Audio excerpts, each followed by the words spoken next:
आकाश पूरी लगन से अपना मोदी केयर व्यापार खड़ा कर रहे हैं। उन्होंने अपने अधीन एक अच्छा खासा डाउनलाइन ग्रुप भी तैयार किया है जो इसी व्यापार में शामिल है। वो खुद के लिए और अपने अधीन काम करने वाले डाउनलाइन ग्रुप के लिए उन सबसे अच्छे तरीकों को समझना चाहते हैं ताकि व्यापार को दीर्घकालीन स्थिरता प्रदान करने में मदद मिल सके। व्यापार में संचालन एवं आचरण से संबंधित नियमों के बारे में आकाश के कुछ सवाल भी हैं, जिसके लिए उन्होंने मोदी केयर से संपर्क किया है। हेलो आकाश, मैं आपकी क्या सहायता कर सकती हूँ? हेलो नेहा, मैं ये समझ चुका हूँ कि इस व्यापार में नेतृत्व महत्वपूर्ण है। एक अच्छे लीडर से क्या उम्मीदें की जाती हैं? आप सही सोच रहे हैं आकाश। जैसा कि आप जानते हैं कि ये व्यापार लोगों से जुड़ा है, इसलिए ये बेहद जरूरी है कि हम अपने अधीन काम कर रहे लोगों के सामने अच्छे उदाहरण पेश करें ताकि वे उनका पालन कर सकें। अगर हम अपना व्यापार सही तरीके से करते हैं तो उससे हमारे डाउनलाइन के लोगों को सही दिशा मिलती है। उन लोगों का ध्यान हमेशा हम पर ही होता है, इसलिए ये हमारी जिम्मेदारी बनती है कि हम वास्तव में एक अच्छे लीडर के तौर पर खुद को पेश करें। जहाँ तक आपके सवाल की बात है, तो एक अच्छे लीडर को पता होना चाहिए कि उसके अधीन काम करने वालों के क्या सपने हैं। अपने लक्ष्य को हासिल करने की प्लानिंग करने में वे मदद कर सके। साथ ही वे अपने अधीन काम करने के लिए लोगों को प्रशिक्षण दे सके, प्रेरित कर सके, कोच बन सके या अपने नीचे काम करने वालों को मोदी केयर की फ्री मीटिंग में ले जा सके ताकि वे इसके प्रोडक्ट और उसके इस्तेमाल के बारे में अपना ज्ञान बढ़ा सकें। उन्हें कंपनी के सभी प्रमोशंस सुनिश्चित करने होंगे। अपने ग्रुप को सभी ऑफर्स के बारे में पूरी जानकारी देनी चाहिए। लीडर को अपने अधीन काम करने वालों को स्वतंत्र रूप से ऑर्डर डालने के लिए प्रोत्साहित करना चाहिए। वाह, ये तो काफी अच्छा है। जी आकाश, एक अच्छे लीडर को अपने ग्रुप को सिर्फ MRP पर प्रोडक्ट बेचने के लिए प्रोत्साहित करना चाहिए। कोई महिला या पुरुष उतना ही खरीदेंगे जितना वे बेच सकते हैं या सेवन कर सकते हैं, और साथ ही अपने अधीन काम करने वालों को ऐसा ही करने के लिए प्रोत्साहित कर सकते हैं। इतना ही नहीं, एक लीडर को नीति संहिता और व्यापार के नियमों का पालन करना चाहिए। ये सुनिश्चित करें कि उनके ग्रुप के सभी कंसल्टेंट इसे सही तरीके से स्वीकार करें।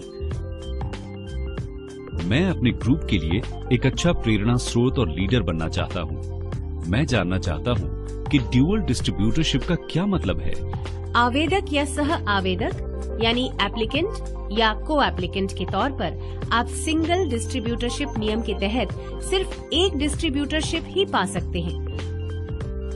पति और पत्नी एक ही संस्था के माने जाएंगे। अगर उन दोनों को व्यापार के साथ जुड़ना है तो उन्हें एक ही डिस्ट्रीब्यूटरशिप का हिस्सा बनना होगा। अगर व्यापार सिर्फ पत्नी के नाम पर हो तब क्या होगा? ऐसी स्थिति में पति को व्यापार में बराबर का जिम्मेदार माना जाएगा। साथ ही स्पॉन्सरशिप बिजनेस की अलग अलग लाइनों में अपनी एक डिस्ट्रीब्यूटरशिप का संचालन करने वाले दो कंसल्टेंट अगर एक दूसरे से विवाह कर लेते हैं और सीनियर एग्जीक्यूटिव डायरेक्टर या उससे ऊपर के स्तर तक नहीं पहुंचे हैं, तो इनमें से एक को अपनी डिस्ट्रीब्यूटरशिप को सरेंडर करना होगा और अपने पति या पत्नी की डिस्ट्रीब्यूटरशिप में पार्टनर बनना होगा। क्या मैं अपनी सास का नाम रजिस्टर करके उनके नाम से काम कर सकता हूँ? जी हाँ आकाश, आप ऐसा कर सकते हैं, लेकिन मोदी केयर किसी भी तरह के सम्मान के लिए स्टेज पर आपकी सास को ही मान्यता देगा। नियमों के मुताबिक हम रजिस्टर्ड MCA नंबर यानी मोदी केयर कंसल्टेंट ID को ही स्वीकार करते हैं।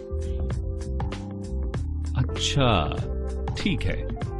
क्या मैं अपने मित्र के साथ सह आवेदक यानी को एप्लीकेंट बन सकता हूँ? एक कंसल्टेंट सिर्फ एक ही MCA नंबर का इस्तेमाल कर सकता है। एक कंसल्टेंट किसी एक रजिस्ट्रेशन नंबर का एप्लीकेंट होते हुए दूसरे रजिस्ट्रेशन नंबर पर को एप्लीकेंट नहीं बन सकता। ठीक उसी तरह जैसे कि आप किसी एक रजिस्ट्रेशन नंबर पर को एप्लीकेंट हैं, तो किसी अन्य रजिस्ट्रेशन नंबर पर एप्लीकेंट नहीं बन सकते। अगर मोदी केयर का कंसल्टेंट 2 डिस्ट्रीब्यूटरशिप ले लेता है तो क्या होगा? हम दूसरी डिस्ट्रीब्यूटरशिप रद्द कर देंगे। साथ ही अगर दूसरे व्यापार के तहत ग्रुप बनाकर किसी को भी किसी प्रकार का प्रलोभन देने के सबूत मिलते हैं तो इस स्थिति में उसके स्पॉन्सरशिप की ओरिजिनल लाइन को ट्रांसफर कर दिया जाएगा। प्रलोभन? ये क्या होता है? प्रलोभन या लालच का मतलब है कि कोई मोदी केयर कंसल्टेंट किसी अन्य ग्रुप के कंसल्टेंट को अपना व्यापार छोड़ने के लिए उकसाता है और वो व्यक्ति बिना इस्तीफा दिए उसके ग्रुप में तय नियमों को तोड़ते हुए शामिल हो जाता है।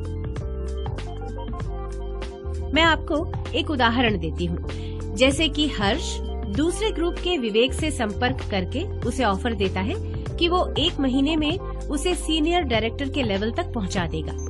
विवेक उत्साहित होकर हर्ष के ग्रुप के तहत डुअल डिस्ट्रीब्यूटरशिप ले लेता है और मोदी केयर के पास विवेक के खिलाफ डुअल डिस्ट्रीब्यूटरशिप लेने की शिकायत आती है तो कंपनी विवेक को वापस उसकी ओरिजिनल स्पॉन्सर या अपलाइन में भेज देगा। इस मामले में चूंकि हर्ष ने विवेक को लालच दिया था, इसलिए मोदी केयर द्वारा दूसरी डिस्ट्रीब्यूटरशिप के अधीन वाले डाउनलाइन ग्रुप को ओरिजिनल स्पॉन्सर या विवेक के अपलाइन में भेज दिया जाएगा। अगर मुझे अपनी अपलाइन बदलनी है तो इसके लिए किस प्रक्रिया का पालन करना होगा? मोदी केयर स्पॉन्सरशिप बदलने या ट्रांसफर करने के किसी भी निवेदन को सख्ती से मना करती है। मोदी केयर द्वारा मोदी केयर कंसल्टेंट को प्रत्यक्ष या अप्रत्यक्ष रूप से गुजारिश करने, जबरन बीच में पड़ने या किसी दूसरे मोदी केयर कंसल्टेंट को उसकी लाइन से अलग जुड़ने के लिए लालच देने की अनुमति नहीं देता। मैंने जीरो टॉलरेंस पॉलिसी के बारे में काफी सुना है। क्या आप इस बारे में मुझे विस्तार से समझा सकती हैं? हमारे व्यापार के लिए कुछ चीजें ऐसी हैं जो संवेदनशील हो सकती हैं। नियमों के पालन में अनदेखी से हमारे व्यापार, प्रतिष्ठा, कंपनी के अन्य कंसल्टेंट्स के व्यापार पर बुरा असर हो सकता है। जीरो टॉलरेंस पॉलिसी का पूरा जोर इस बात पर होता है कि व्यापार के नियमों का उल्लंघन न हो तथा कंपनी द्वारा बनाए गए नीतिगत नियमों की अनदेखी न हो। नियमों के विरुद्ध काम करने वाले कंसल्टेंट के प्रति किसी भी तरह की नरमी नहीं बरती जाएगी। मौजूदा समय में 3 ऐसे क्षेत्र हैं जहां जीरो टॉलरेंस पॉलिसी अपनाई जाती है। पहला क्षेत्र रिटेल दुकान या ऑनलाइन स्टोर पर मोदी केयर के प्रोडक्ट की बिक्री और प्रदर्शन से जुड़ा हुआ है। हम प्रत्यक्ष तौर पर बिक्री करते हैं और मोदी केयर कंसल्टेंट के जरिए हम प्रोडक्ट की मार्केटिंग करते हैं। किसी और तरह से प्रोडक्ट की रिटेलिंग की इजाजत नहीं है। लेकिन क्या कंपनी नहीं चाहती कि बिक्री अधिक हो? हम चाहते हैं कि बिक्री सही तरीके से की जाए। रिटेल दुकान या ऑनलाइन स्टोर्स के जरिए बिक्री करना मोदी केयर कंसल्टेंट को प्रत्यक्ष रूप से एक समान कमाई का मौका देने के लिए बनाए गए बुनियादी नियम के खिलाफ है।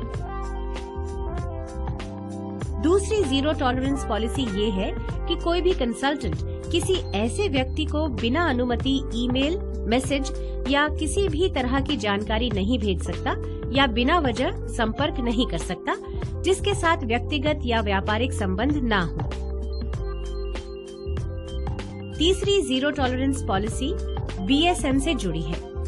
मोदी केयर कंसल्टेंट कंपनी से जुड़ने की प्रक्रिया के तहत या बिना इजाजत लिए कोई ट्रेनिंग या सपोर्ट मटेरियल नहीं दे सकता। मैं अपने डाउनलाइन ग्रुप में अच्छा लीडर बनना चाहता हूँ, इसलिए मैं एक बार ये दोहरा दूं कि मुझे अपनी डाउनलाइंस में ट्रेनिंग देनी होगी और उनके साथ कंपनी से जुड़ी नई जानकारियां भी साझा करनी होगी। मुझे समीर मोदी आजादी प्लान में मौजूद आचार संहिता का पालन करना होगा। मैं सुनिश्चित करना चाहता हूँ प्रोडक्ट्स की बिक्री कंसल्टेंट के जरिए ही हो, न कि किसी दुकान या ऑनलाइन स्टोर्स के जरिए। जी बिल्कुल आकाश, आप सही कह रहे हैं। वाह नेहा, ये जानकारी मेरे लिए काफी मददगार रही। आपका बहुत बहुत शुक्रिया। आपका स्वागत है आकाश। हम सलाह देते हैं कि आप इन श्रेष्ठ कार्य पद्धतियों को अपने ग्रुप में साझा करें। शुभकामनाएं।